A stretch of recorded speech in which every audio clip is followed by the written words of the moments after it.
வணக்கம். தலைப்புச் செய்திகளுடன் ஆரம்பமாகும் இன்றைய தேனாரம் செய்திகள். எம்பி ஆகிறார் குகதாசன். வலசை பறவைகளுடனான பயண வழிகற்றல். சிறுவர் பெண்கள் துஷ்பிரயோக தடுப்பு பிரிவு திறப்பு. வெளியாகிய இடைநிறுத்தப்பட்ட உயர்தரப் பெறுபேறுகள். ஊழியர்களை தாக்கியவர்கள் கைது செய்யப்பட வேண்டும். சட்ட நடவடிக்கைகள் எடுக்கப்படாத நிலையில் பணிப்பகிஷ்கரிப்பில் இறங்கிய ஊழியர்கள். தொடர்கிறது தேனாரம் செய்திகள். எம்பியாகிறார் குகதாசன். இலங்கை தமிழரசுக் கட்சியின் திருகோணமலை பாராளுமன்ற உறுப்பினராக சானா குகதாசன் நியமிக்கப்படுவார் என தெரிய வருகின்றது. இலங்கை தமிழரசுக் கட்சியின் பெருந்தலைவரும் திருகோணமலை மாவட்ட எம்பியுமான ரா சம்பந்தன் ஞாயிற்றுக்கிழமை அன்று இரவு காலமானார். இதனை அடுத்து திருகோணமலை மாவட்ட பாராளுமன்ற உரிமை வரிதானது.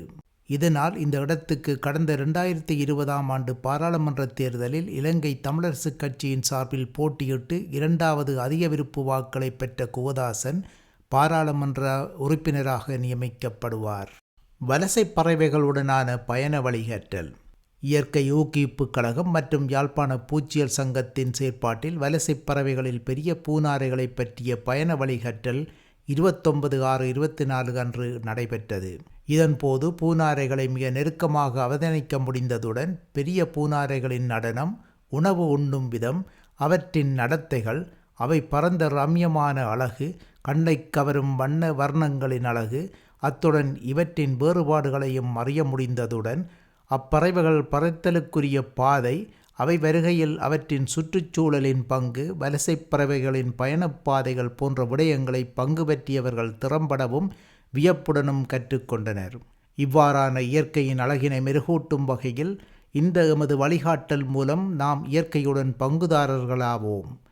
எனவே இதுபோன்ற கள கற்கைகளில் ஈடுபட ஆர்வமுள்ளவர்கள் எமது NAC கழகத்துடன் 077-265-8002 என்ற தொலைபேசி இலக்கத்துடன் தொடர்பு கொள்ளலாம்.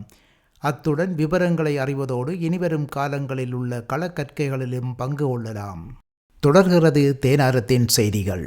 சிறுவர் பெண்கள் துஷ்பிரயோக தடுப்பு பிரிவு திறப்பு. புதுக்குடியிருப்பு பொலிஸ் நிலையத்தில் புதிதாக சிறுவர் மற்றும் பெண்கள் துஷ்பிரயோக தடுப்பு பிரிவு நேற்று செவ்வாய்க்கிழமை அன்று புதுக்குடியிருப்பு பொலிஸ் நிலையத்தில் திறந்து வைக்கப்பட்டுள்ளது. புதுக்குடியிருப்பு பொலிஸ் நிலைய பொறுப்பு அதிகாரி MBR ஹெரத் தலைமையில் நேற்று முற்பகல் 11 மணியளவில் இடம்பெற்ற இந்நிகழ்வில் வடமாகாண சிரேஷ்ட பொலிஸ் மா அதிபர் திலக் CA தனபால கலந்து கொண்டு புதிதாக கட்டப்பட்ட சிறுவர் மற்றும் பெண்கள் துஷ்பிரயோக தடுப்பு பிரிவினை திறந்து வைத்தார். வெளியாகிய இடைநிறுத்தப்பட்ட உயர்தர பரீட்சையின் பெறுபேறுகள். திருகோணமலை சகிரா பாடசாலை மாணவிகளின் இடைநிறுத்தப்பட்ட உயர்தர பரீட்சையின் பெறுபேறுகள் வெளியாகியுள்ளன. பெறுபேறுகளை வெளியிட தேவையான நடவடிக்கையினை மேற்கொண்ட கிழக்கு மாகாண ஆளுநர் செந்தில் தொண்டமானுக்கு பெற்றோர்கள், மாணவர்கள், நலன் விரும்பிகள் அனைவரும் பாராட்டி நன்றியையும் தெரிவித்தனர். திருகோணமலை சகிரா கல்லூரியின் 70க்கும் மேற்பட்ட மாணவிகளின் உயர்தர பெறுபேறுகள் பரீட்சை திணைக்களத்தினால் இடைநிறுத்தப்பட்ட விவகாரம் குறித்து கிழக்கு மாகாண ஆளுநர் செந்தில் தொண்டமானின் கவனத்திற்கு கடந்த மாதம் மாணவிகள் கொண்டு வந்தனர்.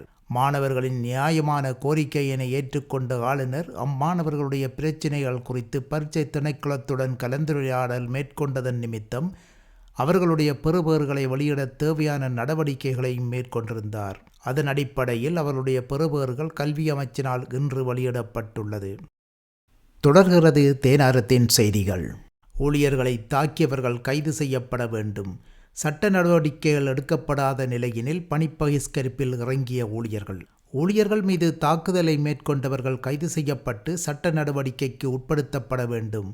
இந்த விடயத்தில் எந்தவித நடவடிக்கைகளும் எடுக்கப்படாத பட்சத்தில் நகராட்சி மன்ற அனைத்து ஊழியர்களும் இணைந்து தொடர்ந்து பணிப்பகிஷ்கரிப்பில் ஈடுபடுவோம் என்று ஊழியர்கள் சங்கங்கள் எச்சரித்துள்ளன. திருகோணமலை திரிகோணேஸ்வர ஆலய கடைத்தொகுதியில் கடந்த வாரம் கசிப்பு விற்பனை செய்த கடையிலுள்ள பொருட்களை அகற்றி சீல் வைக்க போலீஸ் பாதுகாப்புடன் நகராட்சி மன்ற செயலாளர் தலைமையில் ஊழியர்கள் சென்ற வேளையில் நகராட்சி மன்ற ஊழியர் இருவர் குறித்த பிரதேசத்தில் இருந்த சிலரால் தாக்குதலுக்கு உள்ளாகினர். போலீசார் பாதுகாப்பும் அவர்களுக்கு இருந்த நிலையில் இவ்வாறான தாக்குதல் சம்பவம் இடம்பெற்றதுடன் இச்சம்பவத்தினை போலீசாரால் கட்டுப்படுத்த முடியாத நிலையும் அங்கு ஏற்பட்டதும் குறிப்பிடத்தக்கது. இத்தாக்குதலில் பாதிக்கப்பட்ட நகர சபையின் ஊழியர் ஒருவர் மருத்துவமனையில் அனுமதிக்கப்பட்டு சிகிச்சை பெற்றும் வருகின்றார்.